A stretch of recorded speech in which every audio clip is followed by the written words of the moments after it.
Bienvenue à bord du vaisseau Hypersensas. Bon, Jean, le runner est prêt ? Oui, c'est bon, la conduite est prête, est rédigée. Et vous, c'est bon, au niveau des chroniques, on est prêt ? Ouais, c'est bon, on est bon. Ok, très bien. Z2E à la régie, c'est ok ? Ouais, parfait. Mais c'est qui ?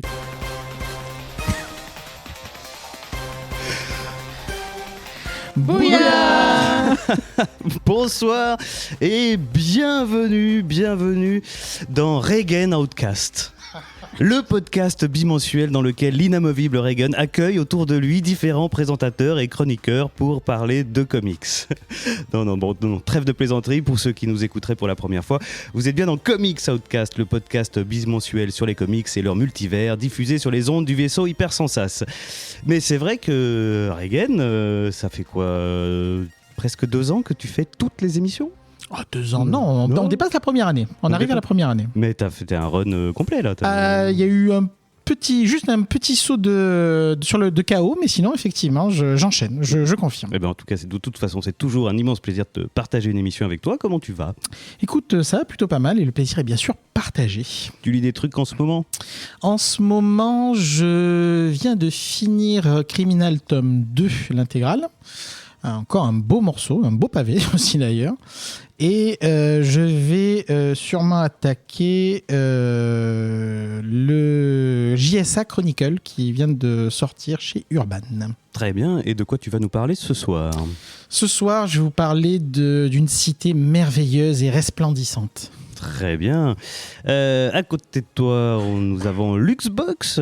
Coucou, qui était là il y a bien longtemps, bien avant moi, au tout début de Comics Outcast. Et oui. Et ensuite, qui était un peu moins là, qui a vogué vers d'autres horizons. Et elle nous fait le grand plaisir depuis quelques temps de revenir plus régulièrement. Comment ça va ? Un peu fatiguée, mais ça va. Bon, tu lis des trucs en ce moment ? Je lis ce dont je vais vous parler en focus. D'accord. Je viens de le terminer. Et donc, qu'est-ce donc, plus ou moins ? C'est un livre sur la tristesse. Oh. Mais ma review, ce sera pipou. Voilà, j'équilibre un peu. Très bien. Et enfin, pour compléter le trio, on a XT Fate, dernière arrivée avec Matt Satonaka. On espère qu'il va rester avec nous bien longtemps, mais surtout ce soir, pour la première fois, il réalise. Donc à ce rythme-là, dans un an, c'est le directeur du vaisseau Hypersensas. Wow. Hashtag ambition. Hashtag ambition. Bon, comment ça va ? Pas trop les doigts qui tremblent sur la console ? Non, ça va, mais je pense qu'il y aura forcément une boulette ou deux. Bon. Il faut s'y attendre et ça qui rend ça encore mieux. De toute façon, hashtag sans montage, on sait bien. Hashtag sans montage. Tu lis des trucs en ce moment ?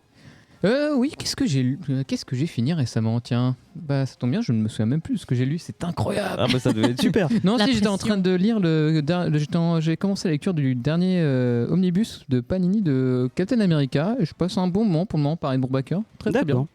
Très bien. Et de quoi tu vas nous parler ce soir ? De souffrance, Il y a une thématique qui se dégage une quand même. attaque personnelle à mon être. Quelque chose qui, toute la semaine, parce que j'ai lu la semaine dernière, qui toute la semaine m'aura accompagné dans la douleur à chaque pas que j'ai pu accomplir dans mes journées. Quel drama queen. Parlons de DC Mec. Ah là là, non, il faut pas le dire à ce moment-là. Du teasing. Ils t'ont pas expliqué qu'à ce moment-là, c'est du teasing. Je réponds trop aux questions. C'est la sincérité, ça sort, Voilà. ça jaillit. Très bien, belle équipe. Quant à moi, je suis Jean Vocat, comme un avocat sans le A.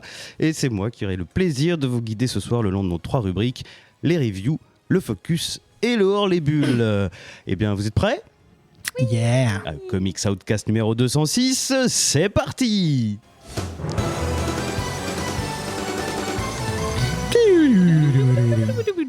Alors on attaque tout de suite avec les reviews. Alors les reviews, qu'est-ce que c'est ? Chacun des chroniqueurs a choisi un titre dont il a lu les 3 premiers numéros, un titre plutôt récent, et ensuite il le présente et nos 3 chroniqueurs en parlent ensemble pour la première fois. Ils débattent, ils nous disent ce qu'ils en ont pensé. Alors ce soir on va commencer avec Luxbox, qui nous présente un titre qui s'appelle Over the Garden Wall, publié chez Boom Studio, et qui, sauf erreur, est ongoing depuis 2016 déjà. Oui. Voilà, alors je ne parle pas de l'auteur et de l'artiste parce que c'est multiple, mais je te laisse nous présenter tout ça. Oui, voilà. Du coup, effectivement, je déroge à la règle puisque ce n'est pas exactement un titre récent que j'ai choisi de vous faire lire aujourd'hui. Mais tu fais comme tu veux. Mais oui, mais c'est un titre qui me faisait envie.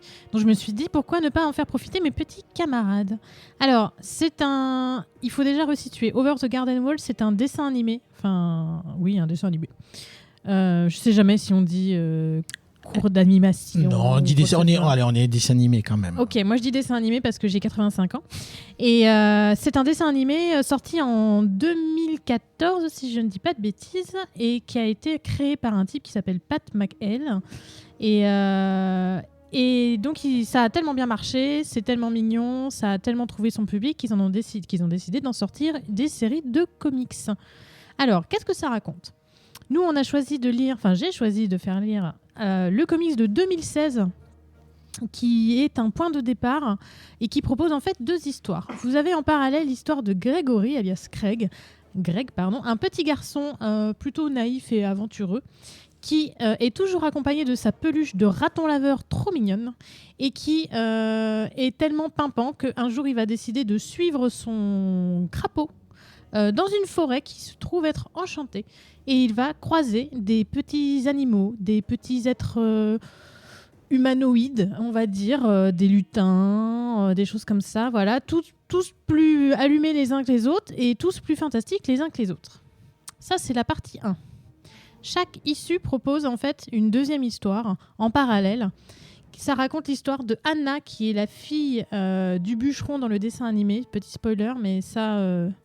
Voilà, peut-être que ça... Ouais, je vois Regan qui hoche la tête du genre « Ah, je comprends un truc !» Donc voilà. Donc la pauvre Anna, elle a perdu ses parents, elle les cherche inlassablement, et elle est aussi à la recherche d'une sorte de bête qu'elle a vue dans les bois. Et on va suivre son histoire tristounette, soyons honnêtes. On va suivre son histoire tristounette à la recherche de ses parents. Mais quand je dis qu'elle cherche ses parents, en fait, ils ont disparu, et elle ne sait pas vraiment s'ils sont morts. Et elle voit le visage de sa mère dans l'eau et dans les reflets, etc.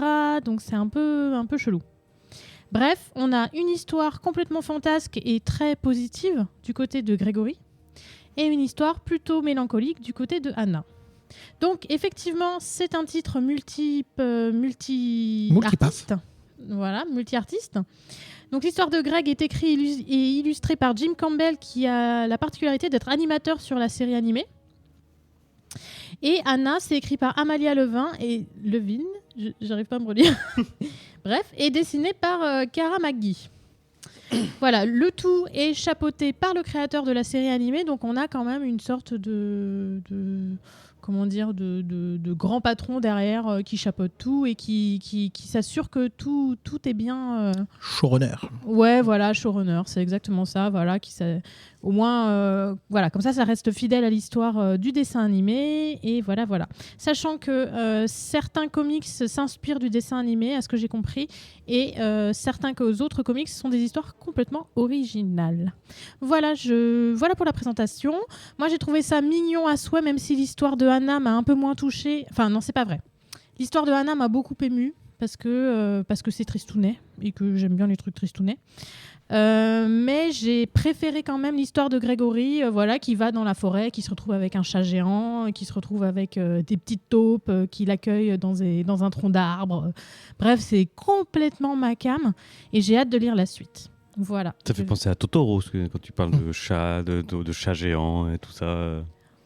Oui, ça fait partie de l'univers fantasque que peut imaginer un enfant, je pense. D'accord. Donc peut-être qu'effectivement, il y a des échos comme ça. Très bien. Et alors, est-ce que ça a touché les âmes d'enfants de mes 2 autres chroniqueurs ici présents? Certains le sont encore. Hein. Donc on va commencer par le cadet. XT, qu'est-ce que tu en as pensé? J'ai un peu globalement le même avis que Lux, c'est-à-dire que j'ai vraiment apprécié le premier. En fait, le premier récit avec Grégory, le récit est beaucoup plus... Il y a beaucoup de créativité, des idées. Il y a des idées partout. C'est le fait à un moment, ça va dans un tronc d'arbre pour y jeter, je sais plus, je crois que c'est des noix dedans, ou je sais plus exactement. Oui, des noisettes. Des noisettes, ouais, pour qu'ensuite l'écureuil, en fin fond, il retrouve, je sais plus, un ami dedans. Enfin, il y a quelque chose d'assez fantasque dedans. Et il y a toujours des idées, l'histoire d'un d'un gros chat qui terrorise les agriculteurs alors qu'il veut tout ce qu'il veut, en fait, c'est juste du lait. Et enfin, il y a quelque chose de vraiment très, très créatif et amusant. Et je sais pas si tu... Excuse-moi, j'étais concentré sur autre chose, mais je sais pas si tu l'as précisé, mais je crois que c'est fait par les gars d'Adventure Time ou quelque chose comme ça, ou en tout cas par les... En tout cas, si c'était pas le cas, c'était quand même plus qu'affilié. Enfin, oui. Je crois que quand j'avais regardé, c'était la même maison d'édition en tout cas. Mais c'est un vrai esprit Adventure Time pour ce que j'en ai lu. Et après, je suis pas un expert Adventure Time, donc ma compagne connaît ça beaucoup mieux que moi. Et c'est pour ça que je connais un peu. C'est grâce à elle. Mais il y avait cet esprit-là un peu vraiment de créativité, de bon enfant, de passer un bon moment en fait, de très amusant, qui est autant pour les petits comme les grands. Enfin, Oui, c'était la question que je voulais poser. Ça marche aussi pour les grands, donc. Ouais. Enfin, on prend du plaisir par le côté très loufoque des choses. Alors, on n'est pas non plus sur quelque chose d'immanquable ou qu'on n'oubliera jamais. Mais par contre, je pense que c'est vraiment très bien écrit et d'une simplicité, d'une belle simplicité. D'accord. L'autre récit, par contre, en effet, qui est un peu plus... en fait, le deuxième récit sur j'ai oublié le nom Anna.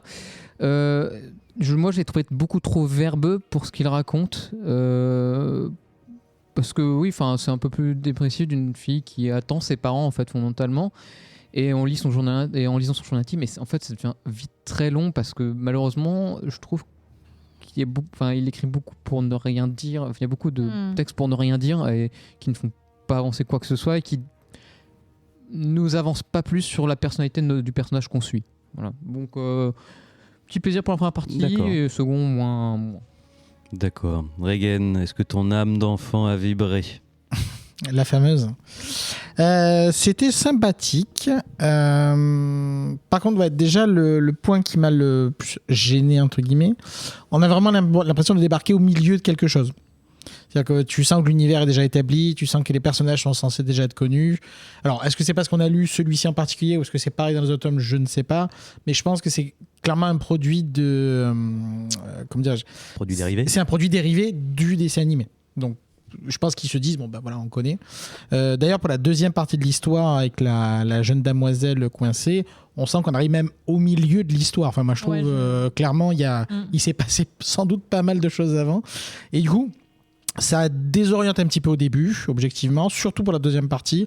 Pour la première, honnêtement, il n'y a pas de souci, ça se laisse lire. Mais du coup, pardon d'interrompre, Oui. mais les deux histoires, elles sont liées ou pas du tout? De ce qu'on en voit, nous, en tout cas, en lisant ce tome, non. D'accord. Pas en l'état. Après, c'est sans doute dans le même univers, bien sûr. D'accord. Mais en l'état, les personnages n'ont pas de lien de ce qu'on en sait à la lecture. Ok. Non, puis il y a quand même une grosse enquête, niveau Sherlock Holmes, je veux dire, qui a kidnappé la grenouille. Enfin, je veux dire, non, il y a un fond quand même. Je pense qu'il faut y revenir dessus. Tu es mauvais. Non, je plaisante. C'était vraiment, c'était sympathique. Non, donc oui, comme on disait, il y a un petit côté Adventure Time, Gumball, tout ça. Et comme disait Fanny, effectivement, beaucoup moins sous garuche, comme dirait l'autre. C'est beaucoup plus calme, beaucoup plus apaisé. C'est quand même plus... Parce qu'il y a toujours cette histoire de double lecture. On est quand même plus orienté enfant dans le sens positif du terme, je précise tout de suite, qu'une double lecture Pixar qui essaierait de faire passer des messages. C'est plus simple, mais pas simpliste, ce qui n'est pas la même chose. Donc il y a un petit côté aussi, je trouve, et là forcément ça me parle un petit peu plus pour moi, Calvin et Hobbes, avec ce côté, on sent que ce sont des enfants qui s'imaginent de grandes aventures. D'accord. Et ça marche forcément toujours de manière très, très sympathique. Je retiendrai évidemment de ne jamais faire confiance à un raccoon. Je veux dire, ça c'est un petit peu la morale de cette histoire. C'était déjà dans une fable de La Fontaine, non? Tout à fait. Donc, comme on me disait, effectivement, la deuxième histoire beaucoup plus tristounette. Non, on passe un moment. Comme je disais, c'est vraiment un petit peu décousu. C'est surtout ça, moi, qui m'a le plus, entre guillemets, gêné. Mais c'était sympa. D'accord. Alors donc, qui continue? Luxbox, tu continues? Oui. Oui. XT. Juste pour le premier récit, en fait. Je le lirai avec plaisir, mais en fait, c'est plus une question de temps. Et j'ai malheureusement d'autres choses à lire, et donc je pense pas, même si c'est pas parce que je n'ai pas envie, je continuerais ça volontiers si j'avais juste la première partie sous la main et que j'avais pas... Je te ferai une fiche de lecture. Ouais. Sur du Bristol, bien sûr. Eh ben, très bien pour cette première review. Et pour info, non, je ne continuerai pas puisqu'il me pose la question. Ah, pardon. Mais en fait, je crois que je l'ai entendu. Alors, oui, mais je vais certainement regarder 1 ou 2 épisodes de la série pour voir un petit peu le style, de comment ça rend, etc. Ah, donc quand même. Donc, ça m'a créé une curiosité, quand même mais une pas curiosité. forcément sur le côté lecture. Très bien. Ah bah, tu vois, j'ai bien fait de te poser la question. Ensuite, on va enchaîner avec... Oh non, on va garder XT pour la fin. On va continuer avec Regan qui nous présente ce soir Gotham City Year One avec un auteur chéri par l'équipe, ou presque. Tom Sauf King, comme on dit par chez nous. sauf un. Tom King qui écrit, Phil Esther qui dessine. C'est publié chez DC, évidemment. Et c'est une mini-série en 6 dont le dernier numéro est sorti en mars de cette année. Voilà, à toi, Regan. Effectivement, nous parlons de Gotham City Year One. Plantons le décor. Nous sommes en 1961. Gotham City est une jeune cité resplendissante où les crimes n'existent presque pas. Les pavés sont brillants, le soleil brille et tout est beau en Amérique, dans cette ville resplendissante. D'ailleurs, tellement peu de crimes que finalement les privés passent plus de temps à poursuivre des maris infidèles que des policiers passent de temps à poursuivre des criminels. Et en l'occurrence, un certain Sam Bradley, un nom qui doit vous parler pour ceux qui connaissent un petit peu l'histoire autour de Gotham, a connu les 2 phases de cette même pièce, police et privé, et actuellement c'est un privé qui, de son état, qui reçoit la visite d'une certaine Sue, qui lui donne une lettre à remettre en main propre à une petite famille du coin, les fameux Wayne, comme Bruce, non. Pas à cette époque, effectivement. Wayne comme Constance et Richard Wayne. Qui sont donc les grands-parents. Les grands-parents du futur Bruce Wayne. Les parents de Thomas. Donc les parents de Thomas, tout à fait. Et qui, à cette époque-là, n'ont pas encore d'enfant qui s'appelle Thomas. Par contre, ils ont une enfant qui s'appelle Hélène. Donc elle lui remet une lettre qu'il doit remettre... Est-ce que c'est une jeune fille comme les autres? Oh mon Dieu, ces références qu'on ne fait plus, Dieu merci.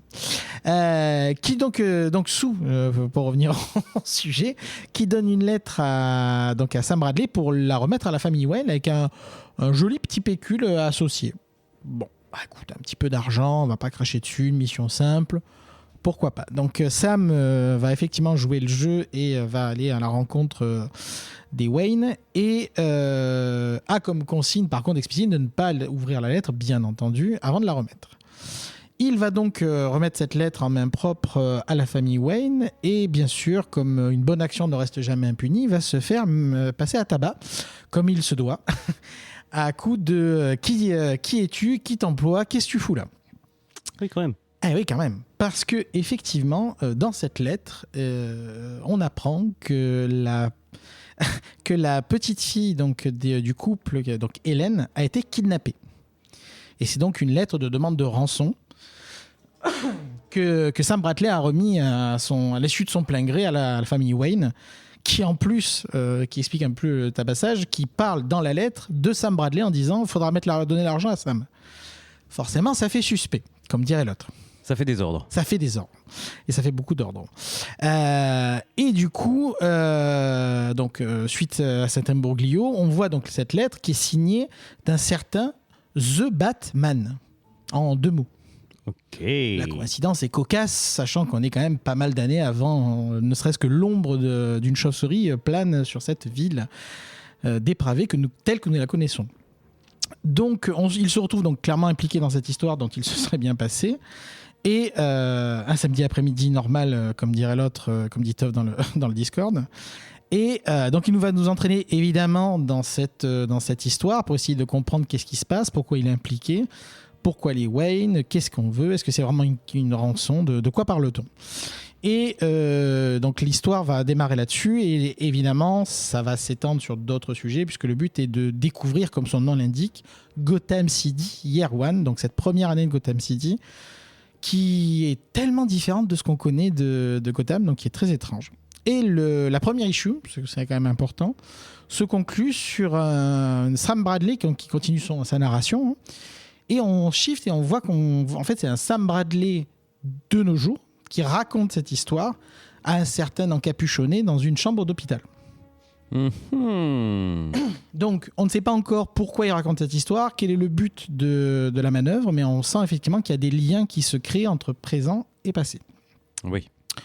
Voilà pour le setup initial. Il va se passer différents rebondissements, bien entendu, mais c'est bien le point de départ. Et le style Le style Le style d'écriture. Alors, est-ce que c'est Ketrus compatible? C'est ça la question? Oui, voilà. Alors, pour le coup, oui. Ah bon? Complètement. En fait, alors, ça reste du Tom King dans le sens où on sent qu'il essaye d'aller plus loin que juste des personnages mis en scène.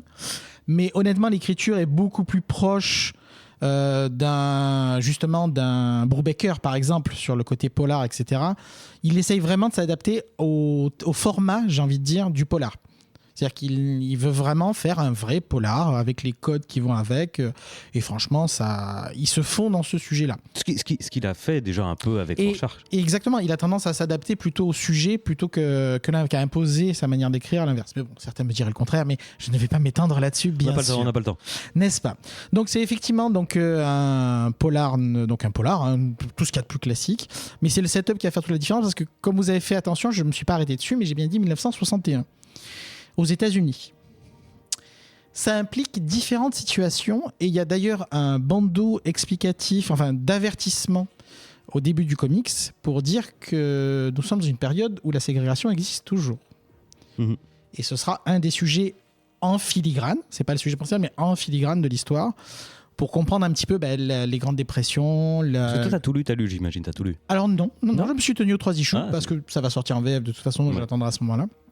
Et donc, ça va un peu filtrer au travers du récit de comprendre qu'une cité si merveilleuse et si resplendissante ne s'est pas bâtie toute seule. Et c'est souvent la lumière qui cache l'ombre, j'ai envie de dire, autour de cette cité qui a certainement beaucoup de choses à cacher dans ses fondations. Donc, pour résumer, pour mon avis, c'était vraiment très, très cool. C'était assez didactique pour le début. D'ailleurs, c'est du polar classique, le privé, la femme fatale qui vient le rencontrer. Ah là là. Mais ça fait toujours plaisir, honnêtement. Moi, j'aime bien. C'est particulièrement beau. J'avoue que je m'étais jamais trop intéressé au travail de Phil Lester, honnêtement. J'avais vu 2-3 trucs. Il a fait notamment du Swamp Thing, du Brave New World, etc. Mais là, j'ai vraiment l'impression qu'il a mis les bouchées doubles et qu'il veut vraiment prouver quelque chose. Parce que honnêtement, on est entre du Mignola et du Team Sale. Okay. Franchement, il y a des planches vraiment magnifiques, quoi. Et je passe vraiment un très bon moment aussi d'un point de vue graphique, mise en page et tout, pas que le graphisme pur et dur. Les jeux des couleurs aussi très très marqués sur des couleurs pas flashy mais des monochromes ou quasiment des monochromes. C'est très intéressant. Donc comme je disais, digne d'un Brubaker, l'histoire est prenante, efficace, les personnages sont charismatiques, on s'intéresse tout de suite à quasiment tous les personnages qui apparaissent. C'était vraiment un bon moment et j'espère, donc c'est en 6, l'histoire va tenir en 6, il n'y a pas de souci, comme je dis, un kidnapping ça peut vite se régler de toute façon, et j'espère qu'on va aborder un petit peu, comme je disais, ces dessous de Gotham pour comprendre un peu comment on a passé d'une ville lumière à une ville d'ombre. Avec, pour la petite anecdote d'ailleurs, il s'en vante d'un moment dans le comics en disant, vous savez combien il y a eu de crimes à Gotham en l'espace d'un an? Genre 6, et en parallèle Metropolis en avait 70. Donc, comment en est-on arrivé là? Donc, chez moi, c'était un gros oui. Un grand oui. Sur 3 issues sur 6, en 3 issues sur 6, t'as encore pas senti la raison de la bascule? En fait, on a bien avancé sur la partie kidnapping. D'accord. Pareil, je spoilerai pas. Donc, on a vraiment bien avancé. On est plutôt sur la résolution du kidnapping. Après, voilà, la question, c'est est-ce que la résolution en elle-même du kidnapping va nous donner les explications de pourquoi la cité a basculé? C'est loin d'être impossible, mais j'attends de voir. On verra. Donc, un grand oui du côté de Reagan. Je m'y attendais un petit peu. On va ensuite demander l'avis de XT. De mon côté, pareil. Alors, peut-être pas un grand oui pour le moment parce que j'attends de voir. J'ai passé un très bon moment pareil et j'ai bien aimé. Il y a quelques thématiques qui sont aussi abordées assez promptement. D'ailleurs, le bouquin en tout début dit, alors c'est beaucoup du genre, mais il y a un petit encart qui dit attention. C'est ce que je disais, tout à fait. Ouais. Langage, dangereux. Je ne prononcerai évidemment pas le mot ici, mais il y a ce mot-là évidemment qui est prononcé dans la bouche de certains personnages. Exactement. Ouais. On a donc toute une partie racisme bien mise en avant. Hormis ça, en effet, l'enquête Sous forme de dénonciation, on est d'accord, hein, parce qu'on a un racisme bien mis en avant. Mais comme je disais, sans spoiler, encore une fois, la cité. Ça se passe à l'époque. Tout ça, voilà, en fait, oui, il reprend tous les tropes d'époque qui pouvaient un langage qui, j'imagine, de mon jeune âge, devait paraître normal, en effet, dans le langage d'époque, mais évidemment. Les choses changent et pour le mieux. Mais après, donc voilà. Et après, pour la partie enquête, en fait, on a vraiment de ce que tu disais du Brubaker très. Tom King veut se mettre à faire du Brubaker concrètement et continue. Il a peut-être contrairement à Brubaker, il a pas la même efficacité dans son récit, dans son dynamisme, dans sa manière d'amener les choses. Il a son côté Tom King, c'est-à-dire qu'il prend son temps sur certaines choses où ça reste un peu. Peut-être pas, le mot n'est pas verbeux non plus parce que ça serait non, le mot n'est pas verbeux. Oula. Mais oui, donc globalement un moment de plaisir je suis pressé de voir la fin parce que je pense que ce sera compliqué de juger sans aller vraiment au bout sur ce genre de truc. Là où Brubaker arrive vraiment à tenir en haleine jusqu'au bout, bon là c'est quand en 6, on verra ce que Tom King arrivera à nous sortir. Oui, c'est vrai que de toute façon, sur une histoire d'enquête, la résolution, il faut qu'elle soit à la hauteur de l'attente. Il y a toujours Exactement. ce risque-là. Mais donc, en tout cas, tu as l'envie d'aller au bout. Tout à fait, ouais. Avec grand plaisir, j'aimerais bien je le finirai, je terminerai ça. Très bien. Et Luxbox, alors, qui aime pas trop l'univers de Batman, je crois. C'est pas tellement ta tasse de c'est thé. ma petite marotte. Je n'aime pas Batman. Je n'aime pas Batman. Et donc, Et ça fait 2 fois que Regan me fait lire du Batman. Mais donc Sauf qu'il est pas bien, ce n'est pas une histoire de Batman. Et effectivement, j'allais dire. Et voilà, il se trouve que je suis partie avec un gros a priori. Du coup, quand j'ai vu Gotham, je me suis dit oh no. Et je me suis laissée emporter. Par l'aventure parce que voilà, c'est un polar qui est efficace, parce que l'écriture est léchée et que la chauve-souris n'est pas le héros. En tout cas, jusqu'à ce que j'ai lu, c'est pas vraiment le héros. Et j'ai aimé cette espèce de privé taciturne qui s'en prend plein la bouche dès les premiers instants. Je trouve que c'est un personnage assez... c'est un petit peu un anti-héros et tout ça, donc du coup, ça le rend attachant. Et du coup, je vais attendre que Regan l'achète en VF pour lui y emprunter. Avec grand plaisir. Voilà. Très bien. Un immense oui du côté de Regan. Carton plein. Et puis les deux autres, en tout cas, ont très envie de connaître la suite. Donc, et si Sam Bradley est un personnage qui vous intéresse, vous le reverrez à d'autres éléments, comme notamment un Catwoman dans l'excellent run de Ed Brubaker, notamment. Ou pas. D'accord. Quoi ? Bah non, parce que j'aime pas Catwoman non plus. Alors là aussi, tu peux avoir des surprises, parce que justement, c'est pas du tout écrit comme un Catwoman habituel. Mais D'accord. bon, je ne digresserai pas plus. Mais je pars quand même avec un gros a priori, pour le principe. Je m'accroche à mes Il a exagère priori. parce que ça reste du Catwoman pur jus quand même. Ah non. Mais bon. Il n'y a que Poison Ivy qui est dans mes petits papiers. Mais vous allez cesser de digresser ? Qu'est-ce que ça veut dire ? Graissé. C'est pour éloigner un peu plus Ah oui, parce que ce qui va maintenant, m'arriver. ce que tout le monde attend, le plat de résistance. On est là pour ça. Hein. Nous à la danse, on était. Moi, j'en rêve de cette chronique. Donc, XT qui nous présente DC Mech. Comme Mecha, écrit par Kenny Porter, dessiné par Baldemar Rivas, c'est publié chez DC. C'est ongoing ? Ils vont continuer ? Non, c'est en 6. Et ouais, ça suffit. Hein. Ok, on t'écoute. Alors, je tiens à remercier un patronaute en particulier qui m'a dit s'il te plaît, fais cette review. Alors, c'est un grand donneur patronaute. Je ne pouvais Toph Perron, T-O-F-P-E-R-R-O-N. Voilà, ça c'est fait. Voilà, toutes les flashs sont lancées sur lui. Écoute, je lui ai dit, je lui ai fait cette promesse indirecte. Je l'avais dit un jour, t'inquiète pas, on y passera, je pense. Pacte de sang. Et la première chose que j'ai fait quand j'ai fini la lecture des 3 issues, c'est j'ai envoyé un message sur le Slack du groupe et j'ai fait « Je suis désolé. Je suis désolé de vous avoir imposé cette lecture. » C'est la première chose que j'ai faite. Alors, DC Mech, de quoi ça parle ? Bien, ça nous parle. Alors, fondamentalement, moi, pour commencer, il y avait quand même quelques triggers pour moi. Il y avait tout pour moi. Moi, j'ai un petit côté fan de mecha. Pas qu'un ça peu. coche les cases Grégo. Et puis ça cochait mes cases. Mais bon. Déjà, j'ouvre les premières pages et déjà, je vois les couleurs. C'est flashy. Ah, c'est blanc. Enfin, c'est presque trop blanc. On dirait qu'on a passé de la javel sur les pages. Mais bon, pourquoi pas. Ça peut être un style, pourquoi pas. Et là, on commence par un truc très simple. On se retrouve en 1945, fin de la guerre. On a une narration faite par une voix omnisciente, enfin un personnage du présent qui raconte le passé et qui parle de la fin de la guerre. C'était dur, mais on pouvait s'en sortir. Et par contre, là, on a les paradémons qui arrivent, une menace jamais vue. Et ils se font tous défoncer à l'époque et ils se rendent compte que c'était qu'un éclaireur, ce démon qui allait les attaquer. Et donc ils se sentent perdus, ils savent pas quoi faire et la solution c'est de s'en remettre à la science, qui est peut-être la seule bonne idée de tout le bouquin. Et nous nous retrouvons donc des décennies plus tard, où on voit un remake des aventures de Superman, enfin de l'origine de Superman. On a Krypton qui se fait attaquer, alors on a aussi les New Gods qui passent par là, avec Darksiders qui commence à exploser Krypton.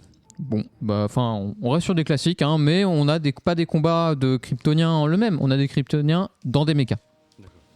Donc comme le nom l'indique. Hein. Voilà, mais on n'a pas du tout, ils n'ont pas plus de super pouvoirs que ça, ils sont juste dans leur mecha.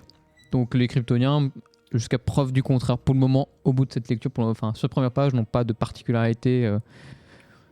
Voilà, hormis d'être sur une autre planète. Mais évidemment, même histoire, on envoie notre petit Clark Kal-El plutôt, parce qu'il n'est jamais appelé Clark pendant au moins ces 3 premières issues, sur notre belle planète Terre. Et là, on se retrouve un peu plus dans le présent, et là, on a Flash qui essaye d'arrêter Snart pour un cambriolage de banque. Et là, j'ai mal aux yeux. J'ai extrêmement mal aux yeux. Les mechas sont immondes. Mais attends, parce que Flash est dans un mecha. Oui, bien sûr. Flash est dans un mecha. Oui, il y a une explication. Non, ils sont tous. Oui, de mecha. À la limite, pourquoi pas. Mais ils en respectent même pas purement. J'ai même pas. Tu vois, même à la lecture, je suis même pas sûr qu'il lui file les pouvoirs d'être hyper rapide ou pas spécialement. Par contre, il est en costume dans son mecha. Donc en fait, il y a aussi ce côté. Il est en costume de Flash dans le mecha. Donc excuse-moi, je tiens à intervenir. Oui. Quand les Power Rangers rentrent dans leur Megazord, ils sont en costume aussi. Non, mais attends. Bon, laisse-moi ajouter autre chose. C'est surtout argument en faveur de Regel. Les Power Rangers sont habillés tous avec le même costume adapté. Mais là, non, on a Flash dans son costume de Flash. Alors, du coup, quel intérêt de prendre d'avoir un costume de Flash dans ton mecha ? D'accord. Mais moi, où je bug, c'est est-ce qu'il y a une explication pour nous dire pourquoi dans cette version l'univers d'ici, ils sont tous en mecha. C'est ce que j'expliquais au début, c'est qu'en fait en 45, le fameux paradémon, ils s'en remettent à la science parce qu'ils n'arrivent pas à le battre, ils sont pas assez forts pour le battre. Et donc là, ils en fait, je me permets, il a fait vite, mais en fait, c'est Pacific Rim quoi. Non, mais il y a pas ça. Oui, c'est en fait effectivement le premier démon, la Justice Society s'attaque au paradémon. Ils sont quasiment tous décimés, il en reste genre 3 qui survivent. Et donc derrière, ils se disent que les héros ne suffiront pas, donc des mechas. D'accord. L'explication est pour rien. Oui, c'est juste non, mais pourquoi pas ? À la limite, pourquoi pas ? C'est pas quelque chose qui bon. Donc là, on a ce premier truc et ce premier manière de faire. Et là, on a une première chose qui marche pas du tout. C'est le découpage. C'est-à-dire qu'en fait, au début, je comprends la question et je comprends pourquoi ils ont fait ça comme ça. C'est-à-dire qu'en fait, quand ils parlent dans leur mecha, ils ont toujours une petite bulle au milieu. Imagine la page carrée, à gauche t'as le mecha et à droite t'as une toute petite bulle de la tête du personnage qui parle. Et du coup, quand il parle, t'as toujours le mecha qui est dessiné d'un côté et la bulle de la tête du personnage dans le mecha qui parle. Non, c'était pas possible de mettre la bulle directement pour dire que c'était quel mecha qui parlait. Non, faut qu'il dessine la tête du personnage pour parler. Ouais. C'est en fait, pourquoi pas une fois, 2 fois, mais pendant toute la lecture, c'était imbuvable. C'était un parasite pour les yeux. D'ailleurs, l'action pour moi n'était pas très claire malgré toutes ces lumières, tout ce blanc sur ces images. Enfin bref, ensuite on retrouve après les tropes un peu générales, généraux, généraux, de l'univers d'ici. Donc on a le général Lane qui contrôle un peu, donc le père de Lois Lane en général militaire qui suit ça de loin, mais qui semble avoir un peu plus de pouvoir là-dessus parce qu'il a militaire, science, etc. On a Darkseid qui commence à vouloir envoyer. Mais Darkseid, est-ce qu'il est dans un mecha?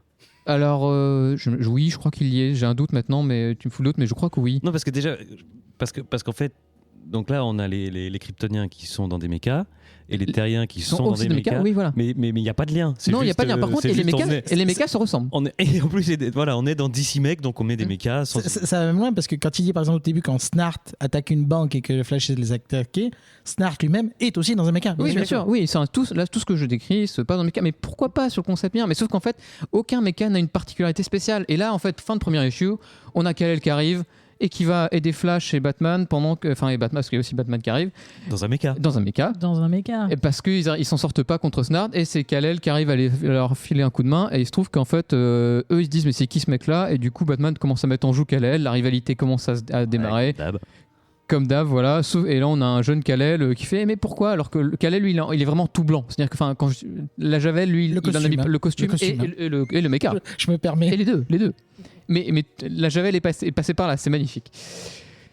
Donc bref, tu vois, j'ai noté sur mes notes, fin de la première issue, help. Parce que après, bout des 3 quand même. Oui, j'étais quand même jusqu'au bout des 3. Après, je vais pas tergiverser plus loin sur la suite de l'intrigue parce que pour l'instant, ça avance pas beaucoup plus. Enfin, ce n'est qu'en fait, à la suite, on voit Kal-El qui commence à devenir pote avec les deux, qui arrivent dans leur garage de méca. Et là, moi, il y a un truc qui me trigger de ouf, c'est que je me dis, ok, ils sont des méca, mais pourquoi leurs mécas n'ont pas de particularité. À un moment, il y a un mec qui dit, ah ouais, t'as utilisé, ils ont l'air beaux tes mécas, ils ont l'air bien malgré dans l'usine, mais il y a rien pour vraiment les mettre en avant. En fait, tout le luxe d'avoir des mécas, c'est d'avoir des beaux mécas et d'en faire des particularités à chacun. Genre, il les laisse dans leur boîte, quoi. Ce luxe. Donc ouais, on a un peu tout ça, tout le concept est complètement foutu à la poubelle. Et il y a un truc que j'ai remarqué, on a aussi alors sans trop spoiler, mais bon, c'est pas très grave pour ça. Oui, je crois que les gens à l'issue 3, on a un petit plaisir, c'est que on a notre cher Kal-El qui se bat dans l'espace et qui à un moment se réécrase sur Terre. Et évidemment, est-ce qu'il arrive dans le Kansas? Et le twist du dernier épisode, c'est avoir Jonathan Kent et Martha Kent qui se réveillent. Martha. Voilà. Wink. Mais est-ce que Martha et Jonathan sont dans un mecha? Non, ça va. Ils sont dans un tracteur. Honnêtement, ça m'aurait pas spécialement étonné qu'il abourde dans un mecha. Et en fait, je vais dire. Et sur cette dernière page. Oh non. Oh, ce lapsus. Oh là là, c'est pas bien ce que vous faites, monsieur Riegel, c'est pas bien. Oniswa qui m'a On a une émission tout public. On va être obligé d'avoir le parental advisory machin. Bravo. C'est ça.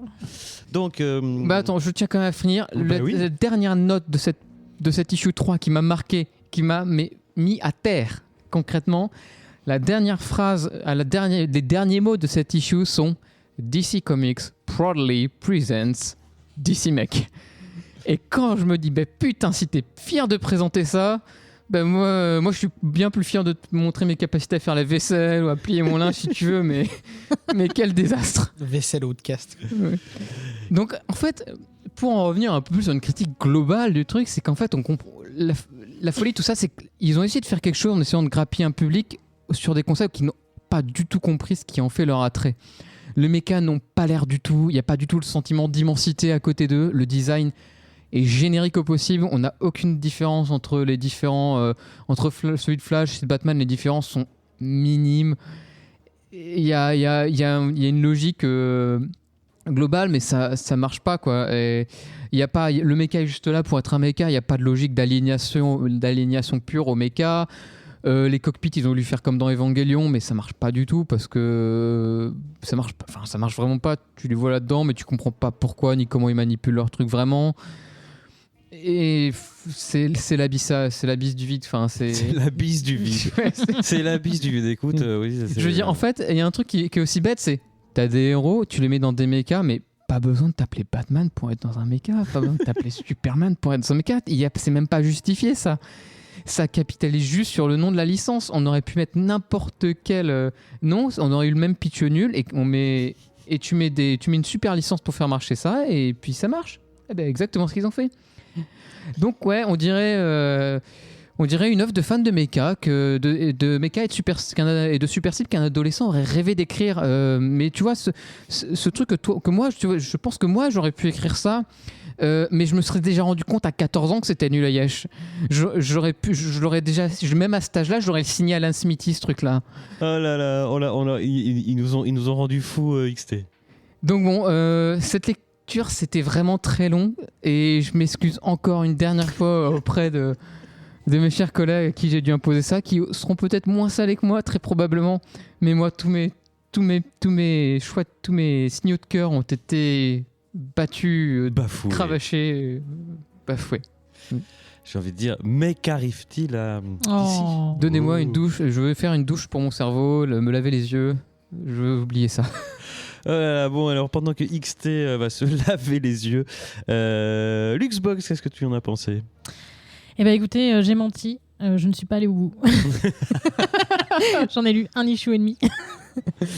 Je vous ai fait croire que j'avais lu les 3, mais en fait pas du tout. Pourtant twist. j'aime bien les gros mechas, etc. Mais après on va dire que je suis chiante. Mais c'est vrai que moi je suis pas très sensible à l'écurie DC Comics. Et j'ai pas trouvé les mechas super beaux en fait. Effectivement, comme tu l'as dit, c'est plutôt ça manque d'inspiration. Même le mecha de Wonder Woman, qui est donc mon héroïne favorite de DC Comics, donc qui est capable de sauver pour moi une issue dont j'ai rien à foutre. Et là, du coup, c'était moche.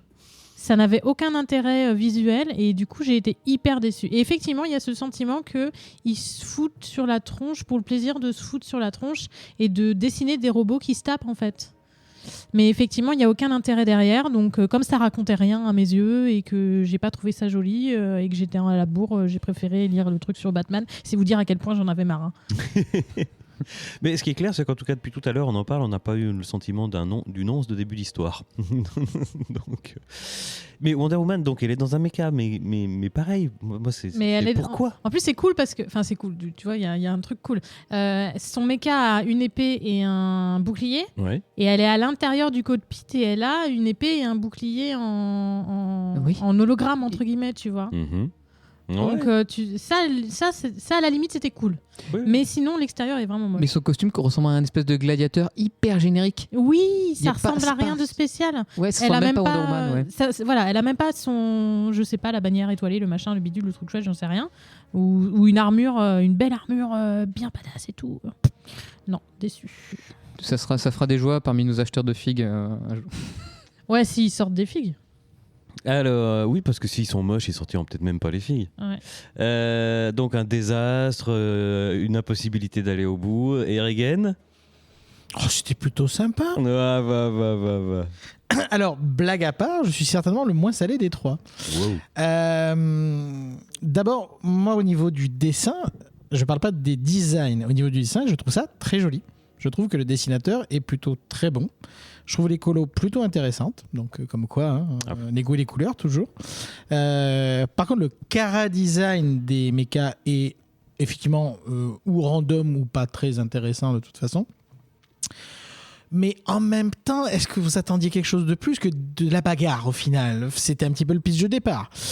Moi, ce qui me gêne plus, et c'est ce que je sens que dans ton corps, Jean aussi, tu as du mal à saisir, c'est mais pourquoi en fait? Même avec la fameuse acte initial que je disais tout à l'heure, ça n'explique quand même pas pourquoi tout le monde se trimballe dans des foutus mechas en fait. Ça ne fonctionne pas vraiment. C'est ça qui est délirant, c'est que le pitch de départ ne marche jamais en fait, à aucun moment. Parce que clairement, qu'un Batman se retrouve dans une armure géante, bon, bah, ça paraît à peu près logique. Le pauvre, il a déjà du mal à s'en sortir quand il est. Scott Snyder nous a déjà fait, ça passait très bien. Oui, voilà. Mais qu'un Kal-El, qu'un Green Lantern, etc., ça fait pas beaucoup de sens. Même si les menaces sont géantes. Donc, vu que le pitch ne marche jamais à aucun moment, bah, tout le reste galère comme pas possible à suivre. Mais le pire, c'est que l'histoire est plutôt straightforward. Donc le fameux classique Apocalypse qui veut envahir avec l'équation d'antivie, etc. Donc c'est du déjà vu, mais c'est pas le problème en soi. C'est vraiment ce que je dis, comme je dis, ça ne marche jamais d'essayer de dire mecha est meilleur que des super-héros. Ça ne marche pas, en fait. Pourquoi pas mais Non, je t'assure que non, ça mais- ne marche pas du tout, en fait. Oui. Mais ne vous battez pas, vous êtes d'accord? Non, mais c'est ça. Et, On aime ça, et se battre. finalement, honnêtement, j'ai vu pire. Puis je me dis qu'au moins, voilà, je pense que, tu vois, bon, c'est comme du Gundam, finalement, tu vois. Il y a des Oh là là là là. il y a des gros Il a robots, lâché les ça mots se la tape fois. dessus. provocation. Il a lâché les mots la Discord. Voilà, donc le Discord. Et non, franchement, c'est que c'est plutôt inoffensif. La partie graphique, j'insiste, est vraiment, je trouve, plutôt très réussie. Mais c'est, voilà, il y a une alchimie un peu marrante sur ce genre d'histoire qui ne cherche pas à raconter grand-chose, mais qui peuvent marcher. On a eu l'exemple de Jurassic League, typiquement. J'allais le dire. Voilà, qui avait une alchimie qui fonctionnait bien, alors que c'était tout aussi bas du front dans certains aspects. Ah, mais mais- c'était débile. Mais voilà, c'était jouissif, ça jouissif. fonctionnait. Donc là, j'imagine que les spécialistes des mechas ne trouvent pas leur compte parce qu'ils sont beaucoup plus exigeants que moi, j'imagine, sur la question. Mais même au-delà de ça, de là à le recommander, non. Évidemment que non. C'est juste que quelques planches sont vraiment cool et l'histoire est simple mais pas catastrophique si on écarte les mechas, ce qui malheureusement est un peu le principal du sujet. Bon, eh ben, on va s'en tenir là pour cette review, pour ces reviews. Donc, on avait Over the Garden qui a été jugé mignon, et en tout cas, Luxbox, elle va continuer. Et, Pipou même, pour être tout à fait précis. Pipou, Oui, le Pipou. terme exact était Pipou. Pas Et, Pipoudou, attention, hein, c'est un autre. Non. Non. Et XT a dit qu'il continuerait pour voir la fin de la première histoire, et Egan qui se pencherait sur le dessin animé. Donc faites-vous votre avis si vous aimez le Pipou. On a eu un grand oui pour Gotham City Year One, polar de Tom King qui se passe donc du temps à Gotham City dans les années 60. Et enfin DC Mech qui est DC Mech qui a fait l'unanimité contre lui. Pour les vrais mecs. Voilà, un désastre, on nous a dit, même si ça aurait pu être marrant, mais non, mais en fait non. Et voilà, ainsi s'achève ces reviews. C'est maintenant ce moment.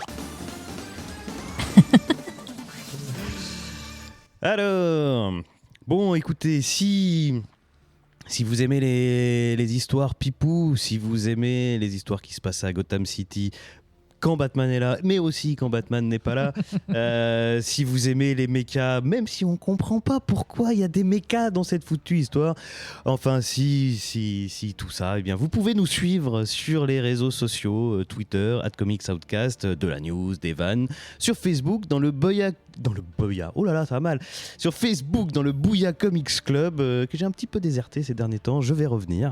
J'espère bien. Ah, Qui nous manque. sur Instagram, Comics Outcast, et évidemment sur le Discord du vaisseau Hypersensas, où se déploie dans de multiples channels une communauté drôle, inventive et bienveillante que je salue au passage. Salut.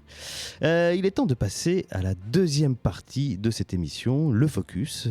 Et là, on va se pencher un peu plus longuement sur une œuvre qui a été choisie, sauf erreur, par Luxbox. C'est ça. C'est pour cette émission. Il s'agit de It's Lonely at the Center of the World. Ouais, j'ai fait anglais deuxième langue. Et je te laisse bien nous le présenter. Alors, j'ai choisi le titre de la grosse poilade pour ce focus de cette 206e émission. It's Lonely at the Center of the World. Alors déjà, je l'ai... De quoi ? Ah oui, of the Earth. Pourquoi j'ai marqué of the World ? Bon, c'est pas grave. Donc, It's Lonely at the Center of the Earth. Ouais, enfin, on va croire le livre, hein. On va croire ce qui est marqué Comment sur ça le se fait livre. qu'on a fait la même erreur ? Mais je sais pas, parce Vous qu'on a êtes une connectés. connexion mentale... Peut-être. Attention, on va faire des mécas. Alors, c'est un bouquin qui est publié chez Image Comics en novembre 2022, qui est écrit et dessiné par une autrice qui s'appelle Zoé Thorogood, qui est anglaise, si je ne me trompe pas. Et nominé au Bouilla d'Or de cette année. Exactement. Et je m'en suis rendu compte après avoir acheté le livre. Donc je me suis dit que j'avais pas acheté que du caca. Parce que je l'ai acheté en fait complètement par hasard. Hein. Pour tout vous dire, je l'ai vu sur l'étagère de mon magasin de comics préféré. Je l'ai feuilleté et j'ai vu que les problématiques pouvaient me parler. Et du coup, je l'ai acheté sur un coup de tête. Alors juste pour revenir à Zoé Thorogood, on lui doit The Impending Blindness of Billy Scott, qui est sorti en 2021, mais que je n'ai pas lu. Et elle a... C'est l'histoire de la dessinatrice qui devient aveugle, c'était ça, je crois. Je ne sais pas. C'est un garçon, le personnage principal, il me semble, si je dis pas de bêtises. Elle en parle vu que c'est une autobiographie. Oui, elle en parle. C'est disponible en VF. Et oui, c'est disponible en VF. Oui. Ah oui. Voilà. Je sais plus si c'est... Oui, mais je crois que c'était ça. Ah, oui. Et elle a aussi bossé sur Rain, sorti en 2022 et écrit par Joe Hill. On aime Qui doit Joe te Hill. parler un petit peu Mais plus. oui, mais pour bien le sûr, coup. mais voilà, mais c'est là. Voilà. C'est donc un livre autobiographique sur, disons-le de but en blanc, sur la dépression. Yeah. L'autrice étant profondément dépressive et suicidaire. D'ailleurs, elle met un petit trigger warning au début du bouquin en disant que le bouquin va parler il va y avoir des discussions personnelles. Donc, elle dit qu'elle va se livrer et qu'il y a des propos sur le suicide et sur l'envie de se faire du mal. Voilà, donc comme ça, vous savez de but en blanc à quoi vous attendre en ouvrant cet ouvrage. C'est donc un livre autobiographique sur la déprime. En fait, ça commence sur justement une envie de l'autrice de mettre fin à ses jours. Et elle va décider à la suite de ça de documenter 6 mois de sa vie. Donc il va se passer plus ou moins des choses. J'allais dire, c'est pas forcément toujours intéressant, mais parce qu'en fait, c'est pas un fil rouge. C'est pas une histoire qu'elle va nous raconter. Elle va avoir des discussions avec elle-même. Elle va nous raconter des souvenirs. Elle va nous raconter des anecdotes. Et en fait, elle va faire appel à tout un tas de particularités graphiques pour justement parler. Par exemple, elle a une façon de se dessiner quand elle parle à sa elle-même, entre guillemets, de 14 ans. Elle a une façon de se dessiner quand elle se sent bien. Elle a une façon de se dessiner quand elle se sent mal. Elle est accompagnée d'un gros monstre très ghibliesque qui représente sa dépression. Elle est accompagnée aussi de temps en temps par une petite figurine très cartoon. Voilà, donc il y a tous ces personnages qui vont l'accompagner et qui vont la suivre pendant ces 6 mois où elle va en fait essayer de se réapprivoiser, de passer outre tous ces moments où elle se sent mal. Et elle va inciter aussi le lecteur ou la lectrice à se pencher sur ses propres angoisses, son propre mal-être. Voilà, donc comme je disais, il n'y a pas vraiment d'histoire en tant que telle, c'est plus un fil rouge qui est le fil de pensée de cette autrice qui est mal dans sa peau, qui est mal dans sa tête et qui se sent pas très bien dans sa vie. On parle, dans les mangas en général, on parle beaucoup de tranches de vie, de ce genre-là. C'est un genre en lui-même de parler de tranches de vie, et je trouve que ça. C'est le style du livre, en fait. C'est exactement ça, parce que c'est des petits morceaux d'anecdotes. Donc, soit des 6 mois qu'elle documente, soit des souvenirs. Voilà. Et il y a des êtres humains, il y a des animaux anthropomorphiques. Enfin, il y a de tout, quoi. Voilà. Donc, que dire sur cet ouvrage, à part que c'est un ouvrage qui m'a beaucoup parlé, qui m'a beaucoup invité à faire un travail sur moi-même parce que en étant parfaitement honnête, je me bats avec ma santé mentale tous les jours et c'est aussi pour ça que le livre m'a attirée, parce que je savais qu'il allait parler de ça. Et j'ai trouvé à la fois que l'autrice était très agaçante parce qu'elle est très moi, mais en même temps c'est une autobiographie, donc est-ce qu'on peut vraiment lui reprocher? Et elle est très jeune. Oui, elle est très jeune, elle a 21 ans je crois, un truc comme ça. Ouais. Donc un peu de mal de temps en temps avec l'héroïne qui voilà, mais je me perds un peu dans mes propos parce que j'ai envie de vous faire passer l'idée que même si c'est un livre sur la dépression, c'est pas forcément un livre qui vous rendra triste vous. C'est un livre qui vous interrogera juste sur votre mental en fait. Et j'ai noté une citation que je vais essayer de traduire parce qu'en anglais, avec mon accent de putois, ça va pas le faire. Je ne suis pas ma dépression, mais quelquefois c'est confortable de croire que c'est tout ce que je suis. Et je trouve que c'est très parlant sur la construction de l'ouvrage, sur le fait qu'elle se batte pour essayer d'avoir un équilibre tout en étant consciente qu'elle est malade, parce que la dépression est une maladie. On peut s'en sortir, mais on peut aussi vivre avec quand on n'arrive pas à s'en sortir. Et je crois que c'est exactement ce que notre héroïne essaye de faire. tu disais juste un peu son comportement de petite peste, elle le dit elle-même dans le bouquin au tout début, dans les premières pages, elle dit Oui, c'est vrai. Vous trouvez que je suis une petite peste, mais c'est comme ça que je suis, j'essaie de m'améliorer. Elle le dit aussi de cette manière-là. Surtout, le bouquin n'est pas là pour enjoliver les choses. Hein. Non, elle a un regard non, très non. critique sur elle-même d'ailleurs. Enfin, elle est pas. Elle est très honnête avec nous. XT, du coup, comme tu as pris la parole, tu veux nous en dire plus sur... Alors, moi, ça m'a beaucoup touché. Alors, c'est peut-être paraître pédant, je sais pas. Je me retrouve beaucoup dans le moi d'il y a 10 ans, en fait. Pas aujourd'hui, mais moi, à son âge presque, en fait. Alors, peut-être pas les mêmes, peut-être pas exactement les mêmes choses, mais il y a pas mal de choses. Je sais que je me retrouvais dans les mêmes situations. Où elle repose aussi, elle parle de dépression, mais elle pose aussi les questions aussi un truc tout bête, elle se dit, à moi c'est une réflexion moi aussi que j'ai beaucoup aimé, elle se dit être heureux c'est un moment, c'est pas quelque chose de permanent, être heureux c'est pas quelque chose qu'on est tout le temps et qu'il faut savoir apprécier au moment où on l'est. Il y a aussi ça, il y a aussi des mots comme ça où, en fait sur le bouquin on sent la feignasse qui travaille. Il y a un vrai côté, elle se prétend un peu très feignasse dans ses manières d'être, mais pour autant elle a quand même accouché d'un bouquin en 6 mois ou un peu plus, avec un style incroyable en termes graphiques. Elle a des idées partout. Toutes les pages, beaucoup de noir et blanc, beaucoup de couleurs et beaucoup de pages semi-couleur, semi-noir et blanc, des pages tout en couleur en fonction des thématiques qui sont abordées, en fonction de ses personas, parce que comme disait Lux, il y a plus ou moins 4 personas représentés.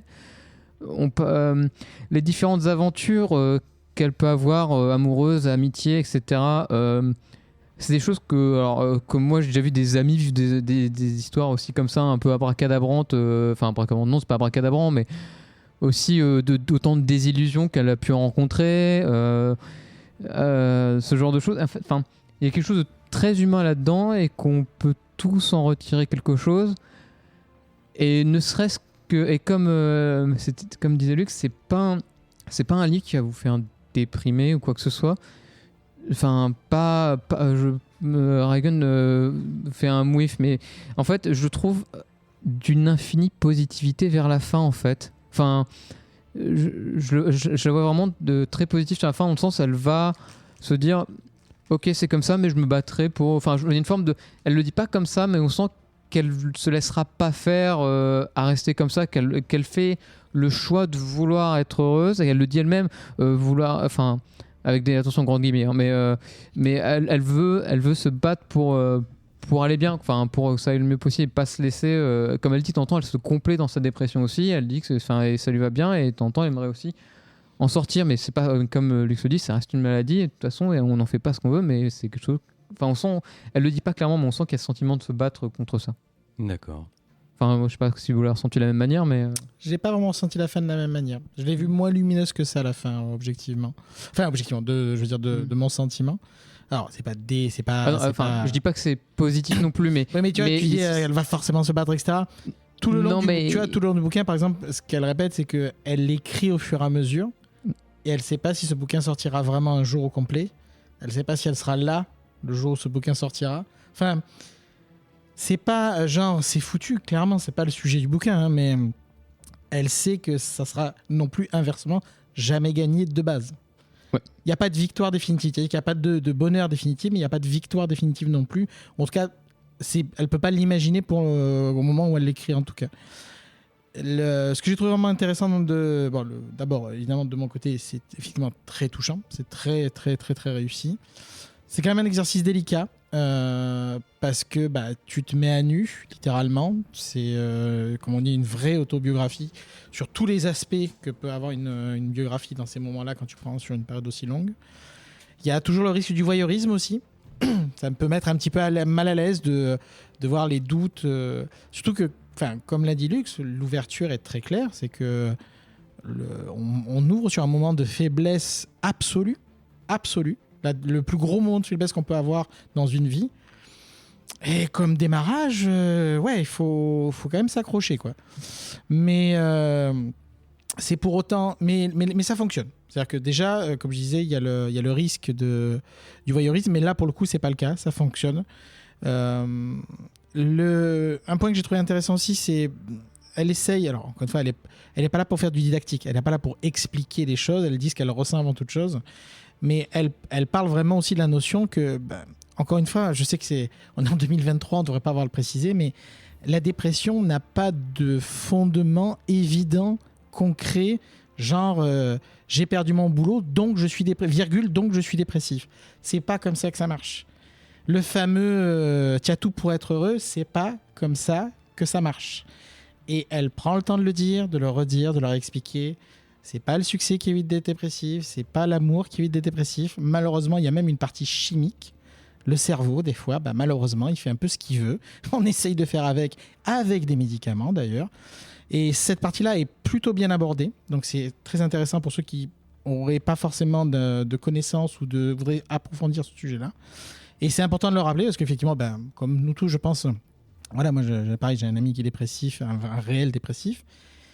Et les fameux faire contre sourire, faire sourire, faire comme mauvaise fortune banqueur, etc. Ouais. Oui, c'est bien. Fake it till we make it, tout ça. Mais encore une fois, il n'y a pas de règle absolue, malheureusement. Donc, même si c'est pas complètement noir, de là à dire qu'on peut le lire, je conseillerais quand même pas de le lire dans une mauvaise passe, tu vois, par exemple. Au contraire, peut-être. Non. Après, oui, ça pourrait peut-être te dire, bon, elle s'en est sortie. Enfin, elle s'en est sortie. Non, on s'en sort pas, d'accord. Je sais pas. Mais en fait, la fin, tu dis ça parce que la fin est plus positive que le début, en fait, où tu disais. Même là, tu vois, même la fin, elle est vraiment en demi-teinte, je trouve. Ouais. C'est pas une fin happy, non, d'accord, mais c'est plus positif. Il y a du positif comparé au début. Ah oui, enfin, en même temps, c'est difficile de faire plus négatif que le début, effectivement. C'est juste pour dire, voilà, je sais pas si c'est vraiment la lecture idéale quand on est dans cette mauvaise passe. Je sais pas, mais je pose la question. Honnêtement, je suis pas sûr. La variation de style dont ont parlé mes deux collègues est assez intéressante. Ça marche d'autant mieux que ce genre de variation quand l'auteur est doué. Parce que c'est bien gentil de vouloir travailler avec plusieurs styles graphiques, mais il faut savoir les maîtriser. Et c'est son cas. Et très clairement, les personnages de style manga, les personnages de style classique, les personnages de style chibi, etc. s'harmonisent. Il y a des mises en page qui sont vraiment très intéressantes.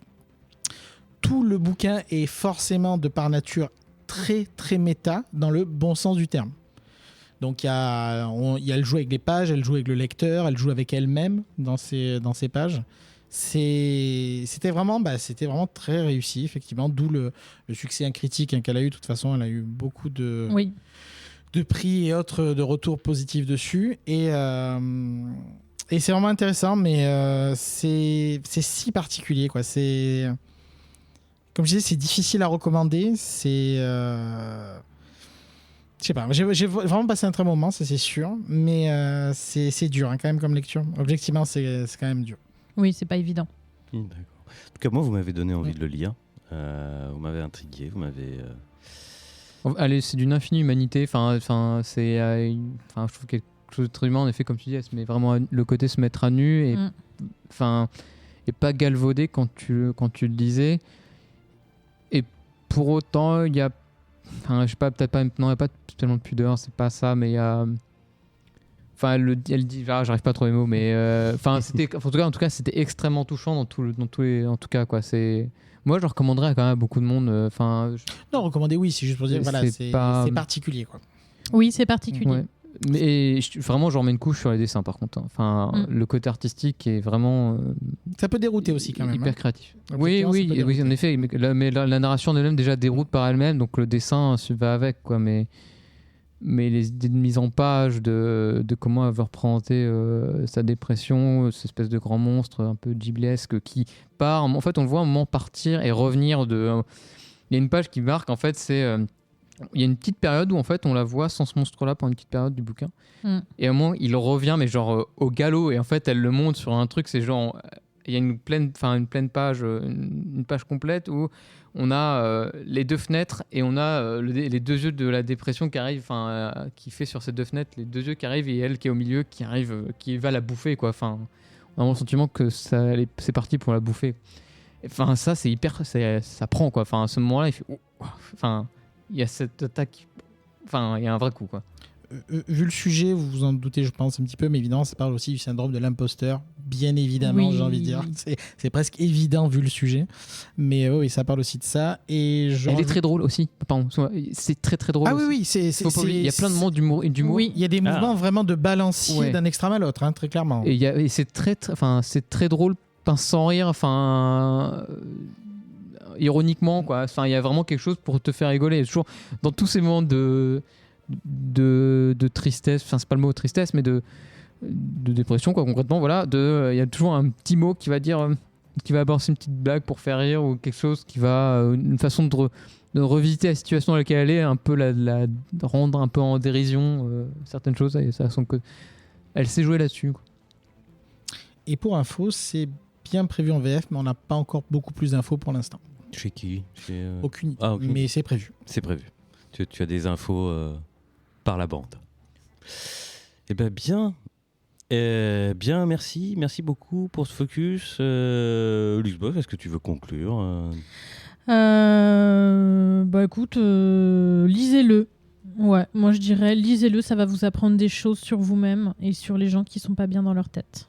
Voilà, en tout cas moi ça va aller sur mon étagère parce que j'ai une étagère spéciale santé mentale avec que des bouquins sur les maladies mentales et ça va aller direct dedans. Eh bien, écoute, ce sera le mot de la fin de ce focus.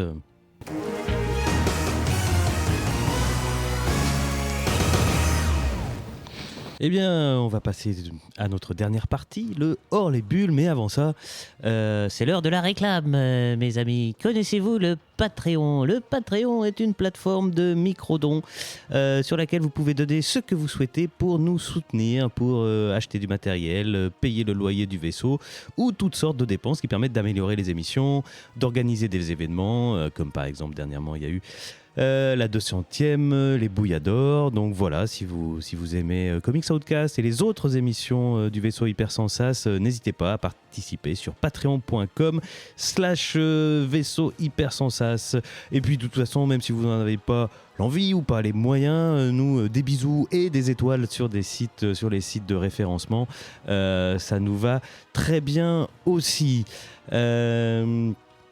J'en profite pour vous annoncer que ce mois-ci sera diffusé le 2e épisode de la capsule Les Grains de Sable, la capsule qui égrène le Sandman de Neil Gaiman, que j'ai le plaisir de faire avec Zef. On a décidé Et qu'on a le plaisir d'écouter. Merci beaucoup. Ah, Et on a décidé finalement que c'était aussi sur les avis les retours des auditeurs, que c'était plus agréable, plus simple de la sortir en fait de l'émission plutôt que de la diffuser à l'intérieur de l'émission. On va la diffuser sur le même flux que Comics Outcast, mais en dehors. Et si la technique suit, ce sera diffusé en même temps. Ça sortira en même temps que l'épisode. 2 fois plus de bonheur. Voilà, comme ça vous aurez un 15-20 minutes supplémentaires à passer avec nous en plus de l'émission régulière, donc une fois par mois, Les Grains de Sable, et donc l'épisode 2 qui normalement va sortir en même temps, mais comme c'est moi qui dois faire le truc, je sais pas, on verra. On y croit. Alors ce soir dans le HLB, donc le HLB, je rappelle pour ceux qui nous découvriraient, HLB comme hors les bulles, c'est là où on parle des comics, mais quand ils sont hors des pages. Et cette semaine, on a décidé de vous parler du Paris Fan Festival qui a eu lieu ce week-end et auquel se sont rendus plusieurs de nos chroniqueurs, XT, Regen, et qui vont nous en parler. Non, c'est pas ça le. Bah non. C'est pas ça le hors les bulles, parce que Non. Vraiment. Ouais. ouais, donc Eh oui. c'est Shazam. Ouais. Eh oui. Ouais, Ouais. d'accord. Vous voulez pas quand même nous parler un petit peu du Allez, Paris un Fan petit mot Festival? quand même, Quelques un petit mot, Allez, un petit mot allez-y. quand même. Donc effectivement, c'était le Paris Fan Festival, donc le week-end dernier au moment où on enregistre. C'était même hier, pour être tout à fait clair. Une édition un petit peu particulière, puisque c'était la première année où nous avions autant d'artistes incroyables sur une artiste allée démentielle. Je pèse mes mots. Et donc, nous avons pu y aller, effectivement, avec, entre autres, des patronautes, XTFAT ici présent, Nivrae était là, etc., etc. Greg même était là, sur son propre stand. C'est un autre délire. Et donc, nous avons pu profiter... C'est quand même la classe. Oh, c'est quand même un petit peu la classe, oui, complètement. Et donc on a pu profiter effectivement de ce salon. Pour la faire courte et ne pas vous tenir 2 heures, parce qu'on va quand même faire un vrai HLB en l'occurrence, c'est très très prometteur, puisque une artiste allée comme ça, on n'en voit pas tout court, enfin soyons clairs, à part des conventions aux US, etc. Le salon reste à taille humaine pour l'instant, donc c'est un seul hangar, c'est pas immense, mais on se marche pas dessus. C'est où, rappelle-nous? C'est Porte de Versailles, le parc des expositions de ce Porte de Versailles. À préciser quand même que ce n'est pas uniquement comics et que Alors oui, effectivement, j'ai mis effectivement, et au-delà des invités, de la liste interminable des invités comics, Mais dis-nous quand même un petit peu cet artiste allé. quelques noms. Ouais. Bon, vous savez, 2-3 trucs, je sais pas, Garcenis, Olivier Coipel, Pépé Larraz, enfin, Ah oui, quand même. des premiers venus, tu vois, des gens Ah qui démarrent dans le milieu, tu vois, Ah, ça déconne plus, là, ça y est. oui, ça va, ça va. Non, franchement, enfin, c'était délirant, enfin, Ramvi, enfin, je pourrais passer 10 des minutes à- conférences avec Ramvi. Ah non, mais c'est Ah, mais incroyable. je suis vert en fait. Ah non, mais c'était j'étais pas dispo, mais incroyable. je suis vert. Ah, Pour c'est ceux qui aiment incroyable. bien nos comics français, il y avait aussi tout le label 619 qui était Tout à présent. fait. Ah ouais, donc. Ah non, non, vraiment, super. Et dédicaces, la plupart tous étaient là pour dédicaces. et pour, Santulco pour les fans de Tortue, bien sûr. Voilà. Non, enfin, c'était vraiment fou. Il reste des choses à améliorer, bien sûr, mais ça, c'est normal. Donc, honnêtement, on leur souhaite surtout de continuer sur cette lancée parce qu'ils tiennent vraiment le bon bout. C'est la combienième édition là? Deux. C'est une bonne question, ça Deux. doit faire 2, c'est tout. Oui. J'aurais dit 3 ou 4, tu vois. Bon, ben, comme Ouais, quoi, c'est voilà. c'est encore le début quoi. Et C'est donc, encore le début. Ça monte en puissance. Exactement. Bah, c'est S'ils super. continuent sur ce rythme-là, peut-être agrandir un tout petit peu. Et effectivement, comme le XT, il y avait un bon équilibre entre toutes les facettes pop culture, on va dire. Que ce soit manga, que ce soit animé, que ce soit jeux vidéo, que ce soit comics. Là, on vous parle évidemment de la partie qui nous a le plus marqué avec l'artiste à les comics. Mais il y avait vraiment un bon Je équilibre. pense quand même pour les gens qui étaient par exemple venus plus pour du jeu vidéo auraient pu être un peu déçus, ça restait Alors, faut pas croire parce que nous, on s'y est pas intéressé, mais il y avait des démonstrations, il y avait du Ouais, pro mais gaming, quelques- etc. Oui, mais il y a eu c'est pas mal de surtout choses, quand cette même. scène-là et moi, on n'est Non, pas, je suis pas d'accord. Pour une raison simple, il y a eu les Nintendo. Rien que les Nintendo, déjà, c'était banco. Non, mais il y avait pas, on n'avait pas, par exemple, on avait Sony qui était là, mais qui avait pas spécialement grand-chose à faire. Alors, je parlais plutôt des exposants, effectivement. Là, on en revient Bon, sur bon. le salon lui-même, les stands. C'est pas la Japan Expo. Voilà, c'est vous ça venez ce pas que là je veux pour, dire, voilà, pour on n'est pas là. piétiner dans des allées interminables, avoir des boutiques. C'est pas le sujet. Et c'est pas forcément plus mal. Mais clairement, c'est très prometteur. On espère que ça va continuer à se lancer et on sera ravis d'y retourner si c'est le cas. Et c'est là que tu as chopé des infos sur la publication de. Je ne sais pas de quoi tu parles. Donc, clin d'œil et j'embrasse Gigos, bien sûr, qui se reconnaîtra. Pour le reste, je pense qu'on va enchaîner sur le vrai HLB. Oui, alors bon. Bon. Moi j'ai alors Shazam Fury of the Gods de David F. Sandberg. Moi j'avais prévu par solidarité avec vous d'aller le voir. Je sens le lâcheur. Et finalement j'ai préféré me planter des épingles sous les ongles. Je me suis dit que ce serait moins douloureux. Ah là là là là. Est-ce que j'ai eu tort? Est-ce que j'ai eu raison? Dites-moi, qui se lance? Pitch ou liking ou not liking pour commencer, comme tu le veux. Pitch, mais pitch. Ah, bah ça, pitch, je te rassure. Bref, Bah, vas-y, quoi. le pitch. Je te rassure. Donc Shazam, donc si vous vous souvenez, donc c'est un enfant, enfin un jeune ado dans le corps d'un super-héros quand il se transforme en criant Shazam. Voilà, j'ai tout résumé. Qui va être confronté à 3 déesses, filles de Atlas, qui veulent se venger et détruire le monde parce que c'est pas des gens très sympathiques. Et bien sûr, Shazam, avec sa super famille, va voler au secours de l'humanité pour essayer de les sauver. Voilà. Je pense Voilà. qu'en termes de pitch, on. Non, mais voilà.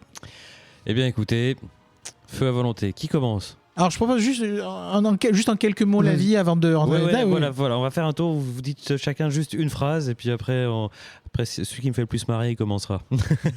XT. Mieux qu'Ant-Man et Wakanda Forever. Mais Mhm. c'est pas forcément un compliment, mais Mhm. Moins pire que Black Adam. Ah oui. J'allais dire mieux que Black Adam. Et pourtant, j'ai aimé Black Adam.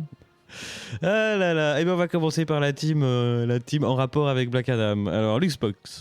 Alors, j'ai trouvé que c'était un film, comment dire, qui faisait pas beaucoup d'efforts. Mhm. Il y a des facilités partout, la musique est hyper littérale. Genre, ils te mettent des chansons où limite tu écoutes les paroles pour savoir ce qui se passe. Tu as le héros qui te dit ce qui se passe à l'écran. Enfin, pas que le héros d'ailleurs. Tu as le personnage secondaire Freddy qui est complètement insupportable, que j'avais envie de baffer tellement il passe son temps à parler super vite et à essayer de marcher super vite alors qu'il peut pas, à essayer de faire des trucs super vite alors qu'il peut pas. T'as l'impression qu'il est sous coke tout le temps. Et en fait, non. Oh, Lux qui bully un handicapé, c'est pas beau à voir. Ah non, désolé. Désolé. Non, en plus, j'aime bien l'acteur. C'est un de mes acteurs préférés dans ça. Donc, en plus, je le suis, en plus, le petit môme. J'étais contente de le revoir, mais en fait, ça va pas du tout. C'est facile de le rattraper. Voilà. Sinon, j'ai aimé Les Méchantes. Ouais. Notamment Hélène Mirren, parce qu'elle a toujours la classe. Ah, mais c'est vrai que le casting des méchantes, ça faisait envie. C'est le seul truc qui peut me motiver à y aller. Ouais, le retour de Lucy Liu aussi, ça faisait plaisir. Après, c'était compliqué. Elles sont pas super toucher badass. l'échec. Voilà, elles sont pas super badass, mais ça me faisait plaisir de les revoir en fait. Et mais ouais, j'ai envie de dire tout ça pour ça. Voilà. Ouais. Peut-être que j'étaillerai un petit peu plus après mes petits camarades. Mais voilà, tout ça pour ça. Reagan, tout ça pour ça. Tout ça pour quoi? Alors, encore une fois, il faut bien s'imaginer les conditions quand même dans lesquelles on va voir ce genre de film. C'est la presse l'assassine. Contraint et forcé. Et contraint et forcé. Le box-office est catastrophique. Il se fait savonner la planche par The Rock, mais bon, ça limite, c'est du détail. Il est presque renié par son producteur, Walla Warner, etc. Enfin bref, il n'y a rien qui va.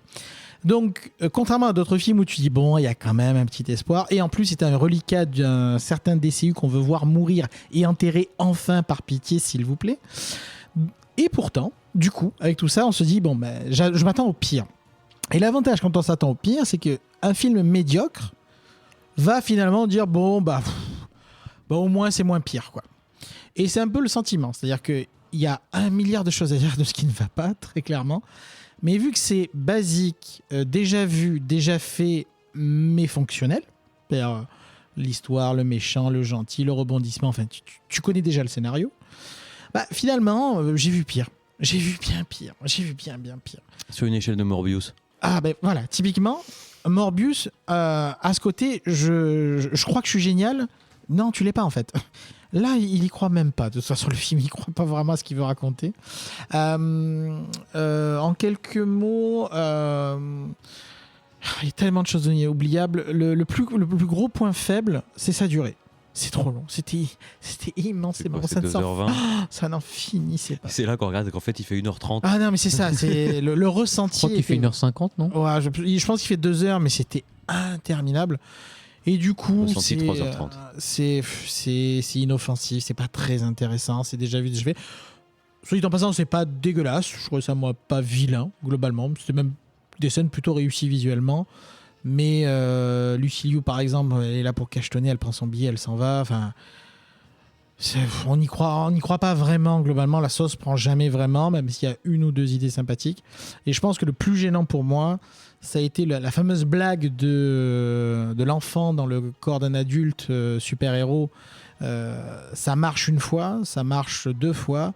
À la 550e blague ou expression, à parler comme un ado attardé pour dire je suis jeune dans ma tête.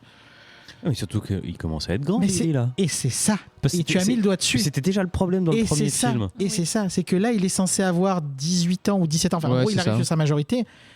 Mais tu me fais plus des blagues pipi caca pour dire qu'il a 12 ans. Ça marche plus, en fait. C'est pas possible, en fait, quoi. Et du coup, l'acteur, donc version grande, le joue encore comme dans le premier. Oui, ça marche pas. Et donc, déjà que ça marchait moyennement dans le premier, bah là, ça Parce que marche déjà pas. dans le premier, le gamin faisait plus mature que Mais complètement. Et c'est un peu le même principe, là. Du coup, écoutez, je vais retenir des licornes. Comprendront ceux qui comprendront s'ils le voient. Voilà. Ouais, je pense qu'il faut le raconter, le truc de la licorne. Parce que c'est Bah, y a des tellement, licornes, c'est quoi. tellement En symptomatique gros, de quelque chose. Bon, c'est de la pub, dramatique. quoi. C'est Bah oui. en fait, c'est du flash forward, du fast forward, en mode je voudrais des licornes, et à la fin, il y a des licornes, sauf qu'au lieu des licornes version Mon Petit Poney, c'est des licornes badass. Ah, c'est marrant, j'avais pas du Oui, tout mais ça c'est quand pas on de- parle des cornes. Moi, j'étais sur le côté Skittles, Moi, la blague j'étais- Skittles. J'étais surtout sur Et donc, virgule, Voilà. et Ah pour oui. les capturer, ces fameuses licornes, il faut Ouais. utiliser... Ah, t'as des virgules qui ressemblent à des points quand Ouais. même. Bah, hein. ouais, Tu- mais un petit peu petit, j'ai pas- vous étiez pressé de le raconter. Et donc, effectivement, pour les capturer, il faut utiliser, ouvrez les guillemets de plaçage de marque, Skittles, fermez les guillemets, plaçage de marque, pour pouvoir les capturer, bien sûr. Voilà, les parties qui auraient pu être intéressantes avec la relation avec les parents est complètement balayés, hors sujet, genre ils sont pas là, c'est pareil. Alors que ils sous-entendent des éléments quand même un petit peu importants au niveau de la relation avec les parents. Voilà, merci, au revoir. Il y a un plot twist. Je sais même pas s'il faut le spoiler. Donc voilà, j'ai juste dit qu'il y avait 3 sœurs d'Atlas. On n'en voit que 2 au début. Voilà. Ah oui, d'accord. Voilà. Ouais, mais on l'a vu arriver. Ouais, C'est gros comme une licorne d'arc. Voilà. Ça repompe de partout. Ça repompe du Dr. Strange sur certains effets spéciaux. Ça repompe du D&D sur certaines créatures. Ça n'a aucun scrupule. C'est genre, ça déroule bille en tête. Ça fait comme Ouais, mais lui. ça reste dans le thème du film. Hein. Après, Alors, de toute dans- façon, faut Dieu pour Dieu. Et puis après, je vais peut-être laisser XT donner son avis et on Oui, parlera des scènes pas génériques après. Oui. Ouf, là j'ai déjà oublié. Non, bah, en fait, moi j'avais pas eu le premier déjà. Donc, enfin, je me suis dit, j'avais pas envie de m'afficher le C'était le prochain. premier. Quand le premier sorti. Oui, voilà. c'est ça, ouais. Et le deuxième, je m'étais dit, bon. Enfin, en fait, à chaque fois, ça fait 2 émissions que je fais. 2 émissions, je fais, vous voulez pas faire ça? On fait, non, on va faire ça. Je voulais être sûr, moi je propose un truc sympa. Non, on va faire ça. Bon, d'accord, ok, j'y vais. Alors, on m'a fait le coup avec Ça va être Ant-Man notre 3, faute, en on m'a plus. fait le coup avec Shazam, on m'a fait le coup avec les courts-métrages la dernière fois. Bon, bah, c'est pas grave, à En chaque fait, fois. c'est un bizutage infini, quoi. Voilà, je tourne la joue pour en prendre une autre, et puis pour retourner la joue, il n'y a pas de problème. Mes joues sont à vos dispositions. Donc, Donc, bah, en fait, vu que je m'attendais à vraiment à une purge, bah, en fait, c'était ça. En fait, C'est ce que je te disais. Franchement, En fait, finalement, quand je disais j'ai préféré ça à Black Panther ou à Ant-Man, qui en fait essaie de faire beaucoup plus, être beaucoup plus grandiloquent, toujours plus, avec plein de méta-histoires, machin, etc., qui vont derrière, bah du coup là ça allait à peu près, parce que c'est un film qui se tenait de A à Z à peu près, enfin dans le sens, c'est une histoire contenue, on nous laisse pas des fausses intrigues à côté derrière, ça se tient, donc au moins il y a le mérite là-dessus. J'avais pas vu le premier, a priori vous avez l'air de dire que c'était pareil, mais l'acteur jeune joue beaucoup mieux que, je n'ai plus le nom de l'acteur qui passe pour des Zachary émissions Levi. voilà, qui passe à des émissions d'extrême droite. Aussi. ah bon, ah oui, oui. j'étais j'avais pas oublié au ce courant. détail, mais effectivement. Ouais. Et en fait, on a l'impression que l'un et l'autre ne se sont jamais regardés jouer pour avoir un jeu cohérent. Et en effet, lui, il a l'air beaucoup plus con que l'adolescent, qui en fait est beaucoup un personnage relativement intéressant. Enfin, on a un personnage d'adolescent qui évolue, alors Quel qui est dommage qu'il est relativement. littéralement 2 minutes à l'écran, montre en main. Oui. Non, vous exagérez un peu, on voit un peu plus que ça. Mais... Ouais, les Je 4 rigole, minutes. quoi. Mais oui, après, c'est surtout son sidekick qu'on voit, avec l'histoire d'amour adolescente, qui est Freddy, ouais, qui est Ok, on est en train de perdre l'Xbox. qui est d'un cliché, mais pas possible. Mais c'est pas grave, parce que même ça, je l'achète pour. En fait, j'ai regardé un dimanche après-midi en train de bouffer du popcorn à la maison ou un truc comme ça. Et. C'est Zachary Levi qui nous appelle Ouais, Zachary- pour nous cancel. Et donc, ouais, alors en fait, finalement, c'était pas un si mauvais moment que ça, dans le sens où moi, en fait, m'a pas paru aussi long, si ce n'est la scène de fin, où ils en ont trop fait et où on a un vieux truc où on essaie de nous faire attention, il y a Wonder Woman, elle est là, elle est pas là, elle est là, elle est pas là, attention, est-ce qu'on va voir Gal Gadot ou pas, et puis au final, voilà. On Et a- elle est là ou elle est pas là? Eh ben, elle est là à la fin, parce qu'on nous la tease un peu au début. Alors, je sais pas trop pourquoi ils ont C'est joué en à plus ça. de mauvais goût, sachant Ouais, c'est un que peu- Superman, c'est il ne l'avait super pas eu dans de le premier. mauvais Quoi. goût. Ouais, c'est ça, Donc, c'est c'est vraiment de mauvais goût. ouais, puis c'est même pas pour les bonnes raisons qu'elle est là, quoi. C'est juste, enfin, je sais pas si Gal Gadot qui voulait toucher son chèque ou c'était Contractuel. ouais, ou contractuel. Mais bon, c'était pas très utile. La fin dramatique, et tu sais immédiatement qu'elle va être évacuée, alors que ça aurait pu faire une vraie fin dramatique, qu'un nouvel truc, mais évidemment, bon, après. Elle dure quoi là aussi 38 secondes, elle est 1 minute et demie. Non, là, justement, elle la est fin. trop longue. Moi, je trouvais la fin Non, dramatique. non, je parle de la conclusion dramatique qui tient. Ah 30 ouais, ouais, ouais. Moi, là, en fait, moi, c'est surtout la fin que j'ai trouvé long. Je trouvais que le déroulé global tournait, quoi. Enfin, ça ronronnait, mais sans être bien, quoi. Mais bon, enfin, Bon. je suis pas spécialement ennuyé. Donc. Je vous épargne la quantité astronomique de Ta gueule, c'est magique, bien entendu. Oui, mais bon, Ouais. c'est Shazam. Shazam. Shazam, Bah, c'est là, pour le magique. coup, Je veux dire, c'est enfantin. Le mec qui se cache derrière des piliers pour aller choper un truc. Oups, les mecs ont des super pouvoirs, ont de la super vitesse. Et t'as un petit gamin en handicapé qui est en train de chercher qui arrive à leur échapper alors qu'il a je sais plus quoi dans la main. Bah, ça béquille. Ouais, oui. Non, mais tu sais, il cherchait plus le seau, la pomme. Oui, il cherche une pomme. Voilà. Et quand il prend sa pomme, qui se retrouve à être repéré, c'est bien plus pomme des ridicule. Hespérides. Ouais. Ah, voilà, voilà. Donc bon. Ça a pillé de la mythologie. Ben, voilà. Tout à fait. Bon, je pense qu'on va pas prolonger, on va pas faire Non, la on même va erreur juste que faire De toute nous, hein. façon, on l'a Tout tellement petit mot, spoilé que oui, vous avez clairement. déjà tout vu là. Tout petit mot sur les scènes post-génériques. Oui, du coup. oui. Ah oui, On ça rigole. sert à rien du coup. Il y en a deux Ouais, il y en a deux. Je vais être tout à fait honnête avec vous, je suis parti avant, donc je les ai rattrapés Ah. après coup. Je sais qu'il y en a une qui est en fait la même que dans le premier, ce qui est un petit peu ridicule du Je coup. me souviens pas du premier. Ça, C'est bon. avec Mr. Mind, pour ceux qui voient de quoi je parle. Ah oui. Ah oui, oui. Et donc on le revoit là, donc pourquoi pas. Pour un... Et l'autre, que je dise pas de bêtises, Luc, si tu te souviens, je me C'est souviens. un duo de je ne sais pas qui vient lui Ah, proposer oui, oui. d'être dans la Justice Society. Ah oui. c'est vrai. Ça recycle en fait la partie Suicide Squad, enfin la partie qui n'existe plus en fait. Tout le monde, c'est fini, il faut arrêter maintenant. Peacemaker, etc. Mais en fait, Non, si c'est le même univers en fait. Oui, Peacemaker mais- vient de la Suicide Squad en fait. La série est tirée du film Suicide Squad. Oui, mais eux, ils vont exister encore. Alors oui et non, puisqu'encore une fois, je rappelle que c'est officiel. James Gunn reprend les rênes et on repart sur de bonnes bases. Oui, oui, mais Peacemaker, c'est The Suicide Squad et Peacemaker, c'est ses bébés. Donc, à mon avis, il va Je ne les... pas- C'est moi, pas je suis dit, pas, hein. je suis pas convaincu. Je pense que il y aura pas de renouvellement de saison. À voir, hein, mais je suis pas convaincu. Hein. Jared En tout cas, ce qui Leto est de sûr, retour.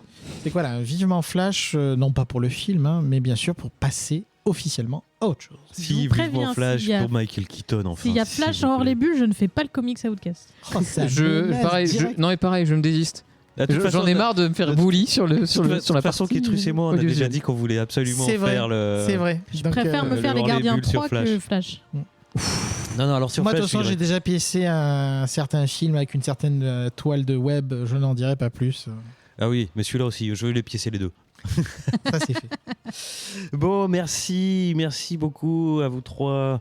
Et ben, cette émission arrive à son terme. C'était bien sympa d'être avec vous. Vous avez passé un bon moment ? Oui. Oui, c'est très très bien. Qu'est-ce que je voulais dire ? Je voulais vous demander où est-ce qu'on peut vous retrouver, Luxbox, où est-ce qu'on peut te retrouver ? On peut me retrouver sur Twitter, @luxbox, où j'annonce le goûter tous les jours à 16h. Très bien. Et sur le VHS Discord, voilà, où pareil, je dis n'importe quoi, avec grand plaisir. Oui, pareil, on a eu des retours. Ouais, Luxbox, elle dit n'importe quoi. Je dis n'importe quoi. C'est moi qui dis n'importe quoi. Regan, où peut-on te retrouver et sous quelles identités ? Ah bah, apparemment dans Comics Outcast, hein, puisque voilà, c'est clin d'œil à l'intro. Sinon, comme d'habitude, donc sur Twitter, #Primor, sur Instagram, #Gérovite et sur le Discord, #Regan. Et oui, la diversité, c'est important. Et de temps en temps sur le BCC pour récupérer les derniers naufragés pour les ramener vers le bon port. Mais oui, heureusement, on tient la baraque. Et XT, où est-ce qu'on peut te retrouver ? Eh bien, sur le VHS, le Discord du VHS, comme d'habitude. Et puis, j'ai aussi un compte Twitter, XTFate. Mon Dieu. XTPHATE. Pour l'instant, je poste pas grand-chose. Peut-être qu'un jour, je m'y mettrai. Peut-être. Oui, Je shitposterai comme Lux en face de moi, Hey avec autant de talent. C'est drôle parce que c'est vrai. Une petite décale supplémentaire par rapport au donc au PFF que nous avons fait. Oui. Nous avons pu croiser donc plein de personnes, on les embrasse, on les remercie, c'était cool. Et notamment Alexandre Pham, qui est un fidèle dessinateur du BCC notamment, et que nous avons pu croiser en vrai. Et c'était cool de le revoir cool. à ce moment-là. Eh bien, c'est super. Ah là là, Twitter, tout ça, il faut que je m'y mette. Non, je sais pas. Enfin, j'arrive déjà pas à T'as être pas le temps. présent sur Facebook. #Slack bonjour. Bonjour. Enfin, cela dit, je suis quand même sur Instagram et je suis dans le Discord. Si vous me hâtez et que je vais voir le truc moins d'une fois par mois, Vous avez une chance. vous avez d'avoir- une chance que je réponde. Voilà. Par contre, je vous prépare une surprise pour le mois prochain avec l'ami Adrien Lerosé. On vous prépare un nouveau programme. Encore des surprises. Voilà, c'est juste le teasing. Spoiler, c'est des chiens. Et donc voilà, du coup je me suis embrouillé. Bref, c'était un plaisir d'être avec vous ce soir. Je vous fais des gros bisous. Bisous aux Patreons qui ont pu nous écouter en direct, parce que c'est ça aussi, être patronaute, Tout c'est à avoir la possibilité de nous écouter en direct, de nous entendre travailler, bûcher notre blague d'intro, enfin des moments d'une véracité exemplaire Captivante. captivante comme on n'en a pas vu depuis la célèbre émission Striptease sur France 3. Bon. Je crois qu'il est vraiment temps que je me taise. Je vous embrasse très fort, à bientôt. À bientôt. Bye bye. Salut!